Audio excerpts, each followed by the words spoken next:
Hello बच्चों, आज हम एक नया टॉपिक लेके आए हैं कि इंपेरेटिव सेंटेंस का पैसिव कैसे बना जाए। तो वीडियो को स्टार्ट करने से पहले, इस टॉपिक को स्टार्ट करने से पहले मैं आपसे रिक्वेस्ट करता हूं कि आप इस वीडियो को स्टार्ट से लेकर एंड तक देखिए ताकि इसके बारे में आपको पूरी इंफॉर्मेशन मिल सके। इंपेरेटिव सेंटेंस को वैसे देखा जाए तो 4 टाइप्स के अंदर डिवाइड करते हैं, है ना। आइडेंटिफाई करने के लिए कि हम कैसे पहचाने कि ये इंपेरेटिव सेंटेंस है, इसको 4 टाइप से हम बताते हैं। कौन सा? वर्ब की फर्स्ट फॉर्म से स्टार्ट हो। किससे हो? वर्ब की फर्स्ट फॉर्म से, डू या डोंट से, प्लीज और काइंडली से, और एक होता है लेट से। जब आप इनका पेशिव बनाते हैं तो पेशिव बनाने का सबसे अच्छा पैटर्न यही है कि आप सबसे पहले क्या करो, लेट राइट करो, उसके बाद में ऑब्जेक्ट, फिर बी, फिर वर्ब की थर्ड फॉर्म, और आगे रेस्ट सेंटेंस। क्या आएगा? यहां रेस्ट सेंटेंस आ गया। एग्जाम्पल के रूप में लेते हैं, जैसे ओपन योर बुक। यानी इंपेरेटिव सेंटेंस के अंदर क्या नहीं होता? सब्जेक्ट नहीं होता है। इसकी क्यों? वर्ब डायरेक्ट आ जाती है। यानी ये इंपेरेटिव सेंटेंस के अंदर क्या है? ऑर्डर मिलता है, रिक्वेस्ट मिलता है, एडवाइस होता है, फॉरवर्ड होते हैं, सजेशन होते हैं, इनके बारे में बताया जाता है। देखो, सबसे पहले आपको क्या करना है? लेट राइट करना है। फिर आपको देखना है कि इसके अंदर ऑब्जेक्ट क्या है? Your book. इसको आपने क्या किया? राइट किया, योर बुक। फिर बी का यूज हो गया, और पेशिव वॉइस में हमेशा थर्ड फॉर्म का यूज होता है, इसलिए ओपन का क्या हो गया? ओपन्ड। ठीक है, क्लियर। अब देखो, इसको दूसरी टाइप से भी हम बना सकते हैं। आप इसको जैसे ओपन योर बुक, यदि टीचर ने आपको ये कहा है तो इट मीन्स वो क्या कर रहा है? आपको ऑर्डर दे रहा है। तो उसकी जगह आप क्या लिख सकते हो? You are ordered, you are ordered to. अब टू का यूज करते ही क्या है कि वर्ब की फर्स्ट फॉर्म आ जाएगी। यहां आपको थर्ड फॉर्म चेंज नहीं करनी है। क्यों? क्योंकि टू के साथ में यदि वर्ब की फर्स्ट फॉर्म हो गई है तो हम इसको क्या बोलते हैं? इंफिनिटिव वर्ब बोलते हैं। ये क्या हो गई? To infinitive verb.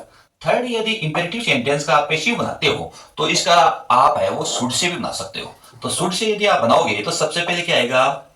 Your book. उसके बाद में क्या आएगा? शुड। अब शुड मॉडल है, यदि मॉडल का यदि आप पेशिव बनाते हो तो उसके साथ में किसका यूज होगा? बी। तो यहां शुड भी होना चाहिए। फिर क्या होगी? वर्ब की थर्ड फॉर्म ओपन। क्लियर। तो इस टाइप से इंपेरेटिव सेंटेंस का हम 3 टाइप से बना सकते हैं। और अनदर एग्जांपल लेते हैं।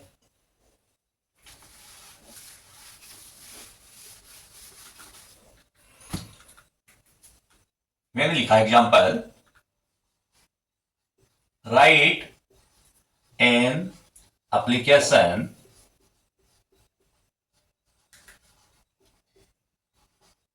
To your principal. Write an application to your principal. देखो, यहां राइट क्या है? वर्ब। एन एप्लीकेशन क्या है? ये ऑब्जेक्ट। ठीक है ना।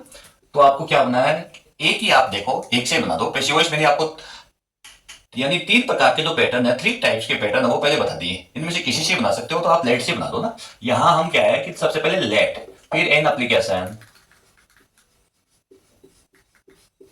एन एप्लीकेशन, फिर किसका यूज होगा? बी। फिर वर्ब की थर्ड फॉर्म क्या हो गई? Write, wrote, written. अब रेस्ट सेंटेंस क्या बचा? To your principal, to your principal. देखो, थर्ड एग्जांपल लेते हैं। मैंने ये लिखा कि डोंट किल द बर्ड। कहने का मतलब पक्षियों को मत मारो। ये आपको ये इस सेंटेंस में बता रहा है। जब आप इसका इंपेरेटिव सेंटेंस का पेशिव बनाओगे तो सबसे पहले क्या लिखना है? लेट। और उसके बाद में क्या है? इसमें ऑब्जेक्ट क्या है? The bird, the bird. यहां देखो, ये सेंटेंस नेगेटिव है, तो जिस एक्टिव वॉइस का सेंटेंस यदि नेगेटिव आता है तो पेशिव का भी हम नेगेटिव बनाएंगे। द बर्ड के यानी ऑब्जेक्ट के तुरंत बाद ऑब्जेक्ट सब्जेक्ट में चेंज हो गया तो इसके आफ्टर नॉट का यूज करना है, और उसके बाद बी। किल की थर्ड फॉर्म क्या हो गई? किल्ड।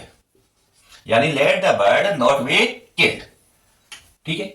अब यहां यदि हम दूसरी टाइप से यदि इसको बनाए, ऑर्डर्ड से या एडवाइज, है ना, उनसे। तो ये डोंट वाला है वो एडवाइस देता है, ऑर्डर नहीं दे सकते आपको, है ना। तो आपको क्या करना है, इसका यदि आप बनाओ तो इसमें होगा you are advised, you are advised.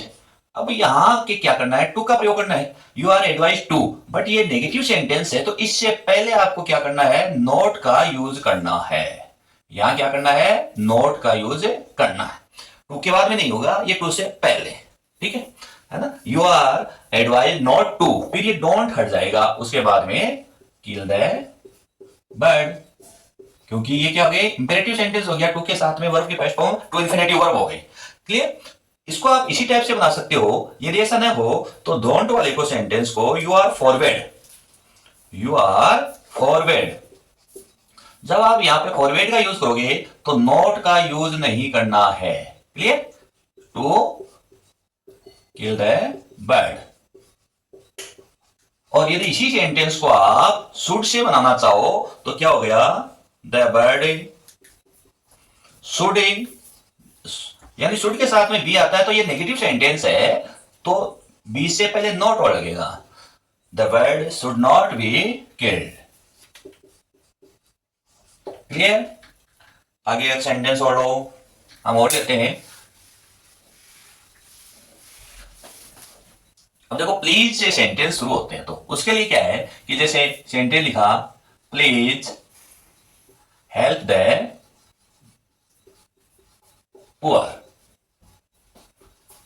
Please help the poor. तो आपको क्या करना है कि प्लीज से लेट वाला नहीं बनेगा, इससे आपको क्या करना है, प्लीज से यदि सेंटेंस स्टार्ट हुआ है तो आप उसको किससे बनाओगे, you are requested, you are requested. Clear. Requested to. अब टू का यूज करते ही प्लीज हट गया और इसके बाद में क्या बच गया, हेल्प द पुअर। क्लियर। इसका यूज है प्लीज और काइंडली का शुड से भी बन सकता है। यदि शुड से बनाओगे तो क्या हो गया, the poor should be helped. Clear. आगे देखो, फोर टाइप्स का जो इंपेरेटिव सेंटेंस है उसको हम बनाते हैं। मैंने लिखा example, let me play a match, let me play a match. यदि आप ये सेंटेंस है कि let me play a match, ये क्या है, इंपेरेटिव सेंटेंस है, ये लेट से स्टार्ट हुआ है। जब आप इसका पेशिव बनाते हो तो पेशिव बनाओ तो लेट से भी बन सकता है, तो यदि लेट है तो लेट लिखोगे। और वर्ब के आफ्टर जो मेन वर्ब है उसके बाद में क्या है, ऑब्जेक्ट, तो यहां क्या आ गया, ए मैच। क्लियर। और इस मैच के बाद में क्या है, यहां हम बी का यूज करेंगे, फिर वर्ब की थर्ड फॉर्म प्ले के, अब प्लेड। अब यहां लेट के बाद में मी है तो मी ऑब्जेक्टिव फॉर्म है, ठीक है ना। और ये ऑब्जेक्ट है, यहां इधर जाएगा, यहां तो रह नहीं सकता, तो इससे पहले प्रीपोजिशन किसका यूज होगा, बाई। और मी है वो चेंज नहीं होगा, आई में मी का मी ही रहेगा। क्लियर। यानी यहां मी का मी ही रहेगा। तो इस टाइप से इसका इंपेरेटिव है वो सेंटेंस का, इंपेरेटिव सेंटेंस का पेशिव आप बना सकते हो। देखो लेट से लेट्स है वो हमेशा सजेशन भी बनता है, तो आप इसको ऐसा भी बना सकते हो कि you are suggested to me play a match. आप इसको आप ऐसे भी बना सकते हो, यानी इसको बनाने के लिए आप ऐसे भी कर सकते हो, you are suggested to me play a match, play a match. तो आप बच्चों इस प्रकार से इंपेरेटिव सेंटेंस का पैसिव वॉइस है वो आप बना सकते हो। तो आज के वीडियो के अंदर आपने अच्छी तरह से जान लिया है कि इंपेरेटिव सेंटेंस का पैसिव वॉइस कैसे बनाया जाए, इसके बारे में आपने बहुत ही अच्छी तरीके से स्टडी की है। ओके बच्चों, थैंक्स।